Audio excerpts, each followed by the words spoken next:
August 14th, 2005.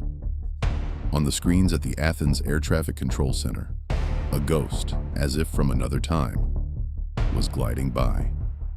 Despite dozens of radio calls from the ground and warnings sent over the emergency frequency, no response was received. Two F-16 fighter jets belonging to the Greek Air Force took off immediately to assess the extent of the danger. Minutes later, as the military pilots approached the passenger plane, they looked into the cockpit and were met with a chilling sight. The co-pilot was slumped unconscious in his seat. The captain's seat, however, was completely empty. In the passenger cabin, oxygen masks were hanging from the ceiling, and all the passengers appeared to be sleeping motionlessly. The massive 130 metric ton aircraft, with 121 souls on board, was flying toward its doom in complete silence, under autopilot control. The history of aviation is filled with invisible webs, woven by the convergence of tragedies and human error. Yet no accident can illustrate a disaster as insidious, mysterious, and gradually unfolding as that of Helios Airways Flight 522, today on YouTube's most accurate aviation channel, which is based entirely on accident investigation reports. We'll examine how an aircraft's modern systems slowly and imperceptibly turned the people inside into ghosts. This story is not just an airplane crash. It is the anatomy of a massive system failure, triggered by human physiology, cockpit design, and a tiny switch.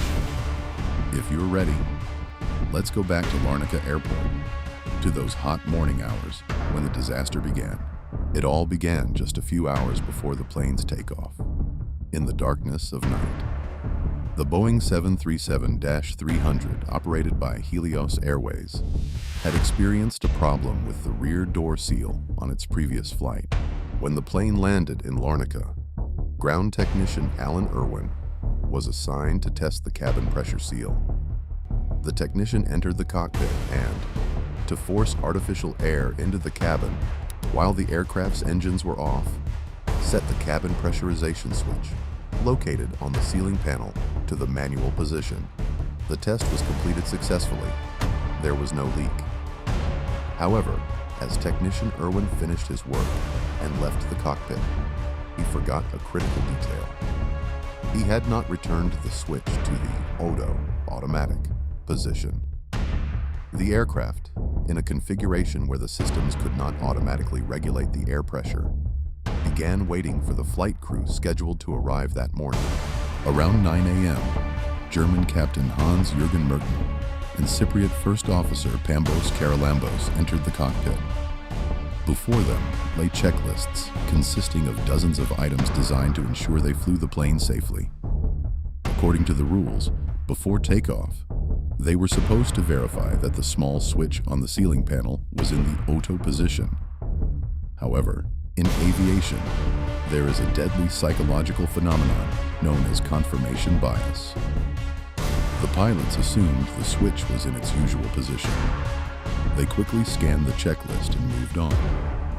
At 3 distinct check stages, pre-flight, engine startup, and pre-takeoff checks, neither pilot noticed that the switch was in the wrong position. At 9:07, the plane taxied down the runway, bound for Prague via Athens. The countdown to tragedy had begun. As the plane climbed, the atmospheric pressure and oxygen levels outside naturally decreased. Under normal conditions, the autopilot system was supposed to maintain the cabin pressure at a level close to sea level by pumping air from the engines into the cabin.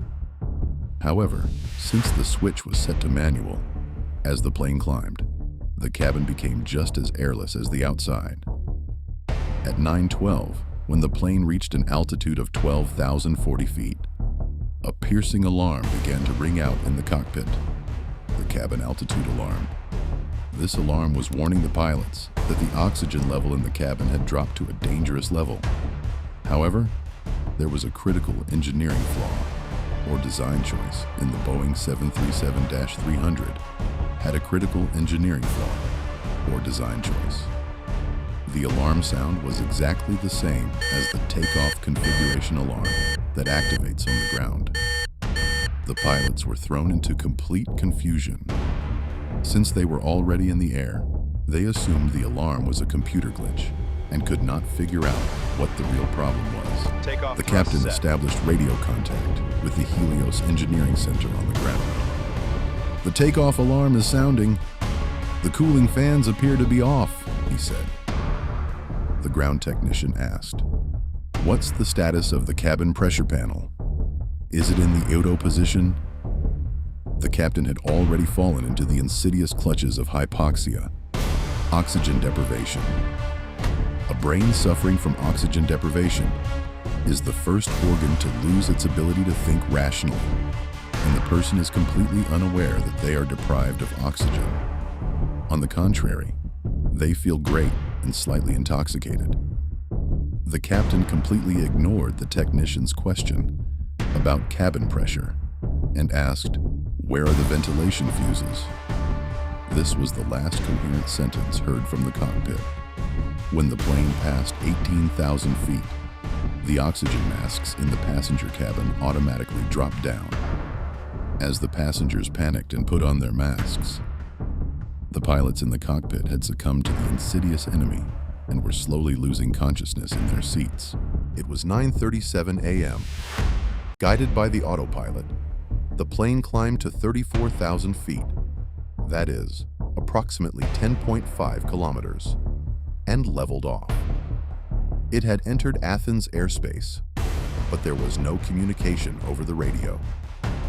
Athens air traffic control went on high alert. At 11:24, two F-16 jets belonging to the Greek Air Force reached the plane.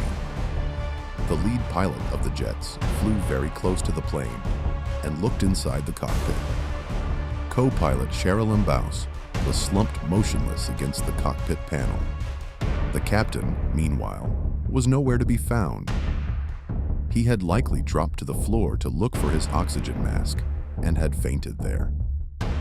Looking through the passenger windows, the F-16 pilots saw that most of the passengers had their heads slumped forward, lying motionless with oxygen masks on their faces. The masks in the cabin could only provide 12 minutes of oxygen, and that time had long since run out. Everyone was in a deep hypoxic coma. But just then, something no one expected happened. A shadow moved in the cockpit. At 11:49 a.m., the F-16 pilots saw the cockpit door open and someone enter. That person was 25-year-old flight attendant Andreas Prodromou. Andreas was a heroic young man who managed to survive by gathering the portable oxygen tanks on the plane one by one, as the passengers and other crew members were losing consciousness. Moreover, he was an aviator who had received flight training on small aircraft and held a commercial pilot's license.